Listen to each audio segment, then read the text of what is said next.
Eto nga pala yung mga ina-upgrade ko na pyesa bago matapos yung taon dito kay Project Snoopy. Medyo masakit lang talaga sa bulsa pero masarap naman sa mata yung resulta.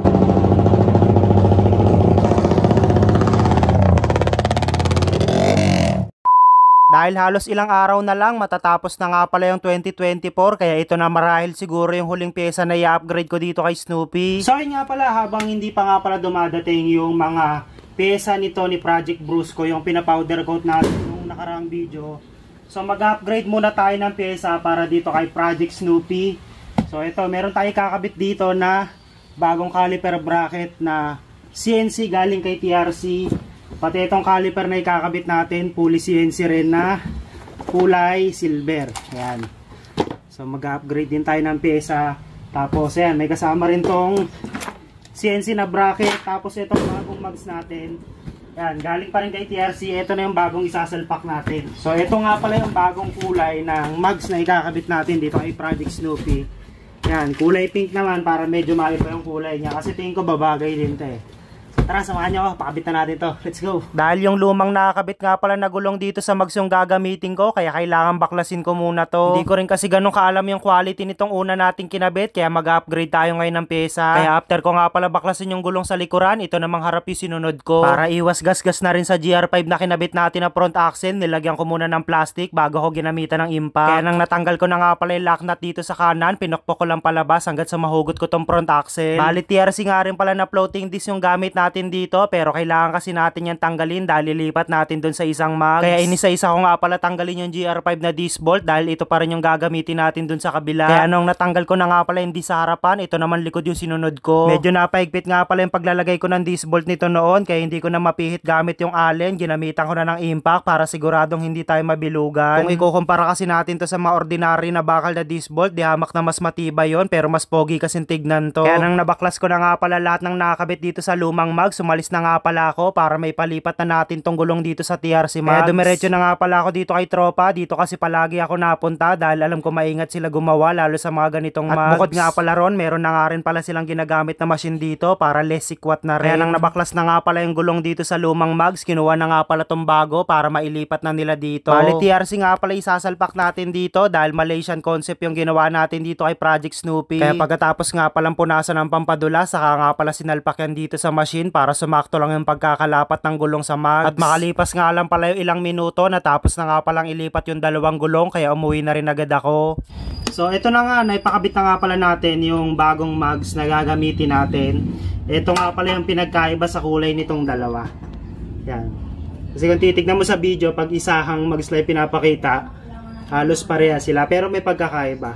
Ito may pagka purple, tapos ito literal na kulay magenta or pink, ganun siya. So kabitan natin, tara. Dahil nasubukan ko na rin yung tibay nung sinalpak natin na TRC mags kay Project Nobi, kaya sigurado ako na quality rin to isasalpak natin dito. Kaya sinalpak ko na nga rin pala tong disc dito, tapos nilagay ko na rin tong mga disc bolt na GR5. Marami na rin naman nakagamit ng mags ng TRC, kaya masasabi mo talaga na quality, hindi lang pang forma, pati sa mga endurance. Kaya nung naigpitan ko na nga pala yung pagkakalagay ng disc bolt natin, tinanggal ko na nga pala yung kalang na upuan dito, tapos ipinwesto ko na tong mags. Tapos dahan-dahan ko lang pinasok tong front axle hanggat sa sumagad sa dulo. At dito ko nga pala lalong nakita yung tindigan nito ni Project Snoopy. Mukhang lalong bumagay yung bagong mags niya. Dahil sakto lang din yung pagkakalapat nito sa preno, kaya kinuha ko na nga pala yung lock nut, tapos hinigpitan ko na rin maigi. Tapos kinuha ko na nga rin pala tong gulong sa likuran, ikinabit ko na rin tong adapter. Bali dyan nga pala tinutornilyo yung disc na ilalagay natin mamaya, kaya hinigpitan ko na nga pala maigi yung pagkakabit niyan. At CNC type na nga rin pala yung sinalpak natin para lalong luminis tignan. Saka ko nga pala pinwesto tong disc. Dahil mukhang ito na nga rin pala yung huling upgrade natin dito kay Project Snoopy, pinagihigpitan ko na nga rin pala lahat para mamaya makapag-test drive na rin tayo. At para may salpak na nga rin pala natin yung hub flange, kinabit ko na nga pala tong rubber damper. Medyo bago pa nga pala yung goma na kinabit ko dyan, kaya mahirap pa talaga isalpak to, pero mas okay na rin para siguradong walang kalo. Kaya nang naiayos ko na nga pala lahat, pinwesto ko na nga pala yung gulong dito sa likuran para may kabit na rin natin. Medyo napahaba nga pala yung nilalagay ko na axle dito, kaya gumamit nga pala tayo ng 3 washer para kumagat yung pinaka-lock nut. At ito nga pala yung pinakahuling isasalpak natin, 4-pot na TRC caliper. Bali pati pati nga pala yung bracket na gagamitin natin dito, TRC brand din, tapos CNC na rin. Kaya hindi na nga pala ako nagpatumpik-tumpik pa, kinalas ko na nga pala tong luma na ikinabit natin dito. Tapos tamang sukat lang muna, sinisipat ko kung meron pa ba tayong imo-modified, pero mukhang wala naman. Kaya noong naikabit ko na nga pala yayabangin na tornilyo nitong caliper bracket, ikinabit ko na nga pala tong mismong caliper. Bale may makakasama na nga pala tong tornilyo, pati na rin spacer, para ikaw na lang mag-a-adjust kung anong klaseng disc yung gagamitin mo. Tinanggal ko na nga rin pala yung brake ko sa lumang caliper, tapos nilipat ko dito sa TRC na nilagay natin. At para makapagsimula na nga pala tayo mag-bleed, tinanggal ko muna tong kaha dito sa taas, natatakpan kasi nito yung brake master. Tapos piniga-piga ko muna hanggang sa bumaba yung brake fluid papunta sa caliper. Kaya pagkatapos ko nga pala mag-bleed ng preno, konting montage lang, bale ito nga pala kinalabasan ng pagsasalpak natin ng pyesa. Literal na pwede na rin pang araw-araw, lalo na pampalengke. Kaya bago nga pala natin tapusin tong video na to, ipapadinig ko sa inyo yung soundcheck nito ni Project Snoopy.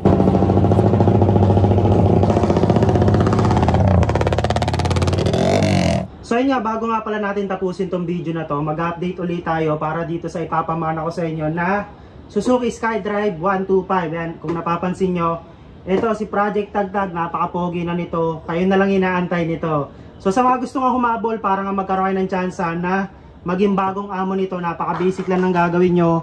Mag-register lang kayo dito sa PH Rush. Kung bago lang kayo, pindutin mo nga lang yan. Tapos lagay mo lang dito yung username mo, password, tsaka confirm password. So kapag nakagawa ka na ng account, pasok ka naman dito sa login. Sa ngayon nga pala, meron tayo dito almost 22 kyaw. Ayan, yung napanalunan natin sa paglalaro natin. Sa mga magtatanong kung ano-ano yung laro na pwede nyo laruin dito, yun nga, meron ditong Super Ace, Fortune Gem, tsaka Sweet Bonanza, Mines, at iba pa. Ayan, napakarami hanggang sa baba. Yung madalas kong nilalaro, Super Ace, try tayo kung kaya natin patasin tong pondo natin ngayon. Ayan. O, mag-try tayo ng kahit 200, tapos mag-auto spin na lang tayo para mabilisan lang. Yan, 80, unang panalo natin. 300, ayun, 340. Ayan na, 600. 200 naman ngayon. Ayun, 240. 480. Ayun, 960. Ayan, 300 naman. So ayun, dahil medyo tumama na rin naman tayo, i-stop na natin. So ayun, sa mga nag-register nga pala dito sa Page Rush, ilapag nyo lang dito sa baba yung SS nyo, tapos abang lang kayo sa live natin this coming December 29. Malay nyo, kayo na yung buwinasin dito kay Tagtag. Right?